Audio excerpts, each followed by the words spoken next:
The city hummed, a low, constant tension beneath daily life's rhythm. Checkpoints dotted main thoroughfares, subtly present. Uniformed officers scrutinized identification papers. Their gazes lingered, just a moment too long. Apartment blocks and public buildings had quiet guards. These individuals blended into the architecture. Their eyes tracked every passing face. Residents moved with practiced nonchalance, a subtle awareness of perpetual observation. Cafe conversations were hushed, gestures restrained. The air might carry whispers to unseen ears. It wasn't overt oppression, but pervasive, quiet control. Every citizen understood their place. An intricate, watchful system defined their existence. A woman adjusted her scarf, eyes darting. A man quickly averted his gaze from a checkpoint. Children played, their laughter muted, less boisterous. A guard outside a library watched a student enter. The student clutched a worn book tightly. A street sweeper methodically pushed his broom. His eyes scanned the windows above. A couple walked hand in hand, not speaking. Their expressions were carefully neutral. A security camera panned slowly across a plaza. Its red light blinked. A silent, unblinking eye. A vendor sold fruit, his voice low, not calling out. Customers selected items with minimal interaction. A bus pulled up, passengers boarding in orderly silence. No jostling, no loud greetings. A young boy looked up at a surveillance drone. His mother gently pulled his arm, urging him on. The drone hummed softly, almost imperceptibly. A cafe patron sipped coffee, reading a newspaper. His eyes occasionally flickered to the door. The city's heartbeat was a rhythm of caution, a sense of being constantly evaluated. No grand gestures, no public displays of emotion. Life flowed within invisible boundaries. The system was not harsh, but deeply ingrained. Its presence was felt in every quiet moment. A man checked his watch, then glanced around. He quickened his pace slightly. The streetlights flickered on, casting long shadows. Each shadow seemed to hold a watchful gaze. The city settled into its evening routine, a quiet, observed existence. The pervasive, quiet control continued, an intricate, watchful system, always present. A lone figure walked down a deserted alley. His footsteps echoed, unnervingly loud. He glanced over his shoulder, a habitual gesture. A distant siren wailed, then faded. Windows remained dark, unseeing eyes. The air grew colder, a chill of apprehension. He reached a heavy, unmarked door. A small red light above it glowed steadily. He produced a key, his hand trembling slightly. The lock clicked, a sharp, final sound. He slipped inside, the door closing silently. The city slept, but its watch never ceased. The pervasive, quiet control shaped every interaction.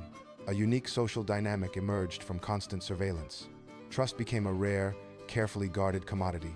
It was reserved for the closest family members. Only the most thoroughly vetted acquaintances earned it. Neighbors exchanged polite, empty pleasantries daily. Deep confidences were almost never shared. Each person maintained a carefully constructed facade. Conformity was the unspoken rule, the ultimate protection. Children learned early, absorbing the city's unspoken rules. They spoke in measured tones, avoiding any undue attention. Their innocent eyes mirrored the adults' guarded expressions. Playgrounds were quiet, laughter subdued, never boisterous. No overt conflict existed in this meticulously ordered city. This absence was not peace, but a chilling testament. It showed the surveillance system's profound efficacy. Dissent was not crushed. It was preempted entirely. The sheer weight of constant observation stifled rebellion. Whispers of discontent died before they could form words. The city functioned with a chilling, almost perfect efficiency. Its inhabitants lived within strict, invisible parameters. An omnipresent yet unseen gaze defined their existence. Freedom became a narrow margin, carefully delineated.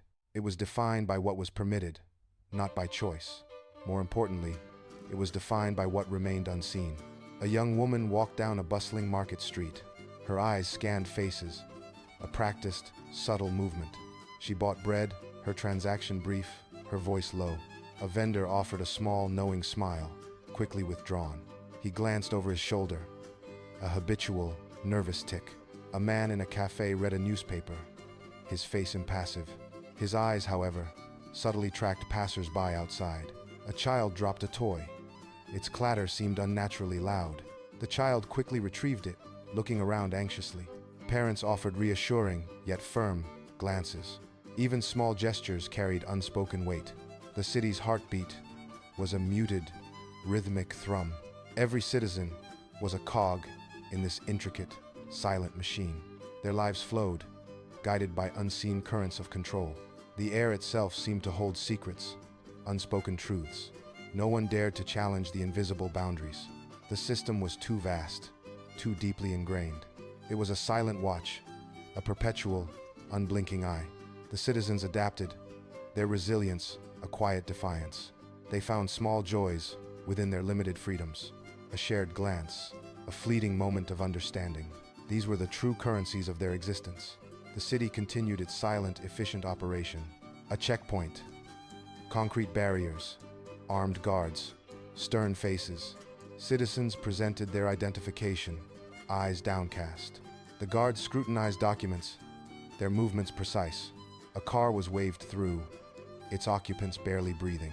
Another was pulled aside, questions beginning quietly. No overt aggression, just methodical, chilling inquiry. Guarded entrances to official buildings, cameras watching, subtle observation.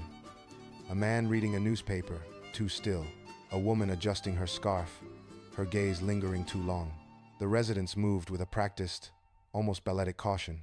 Every public space was a stage, every action observed. The city breathed, a collective, controlled exhalation.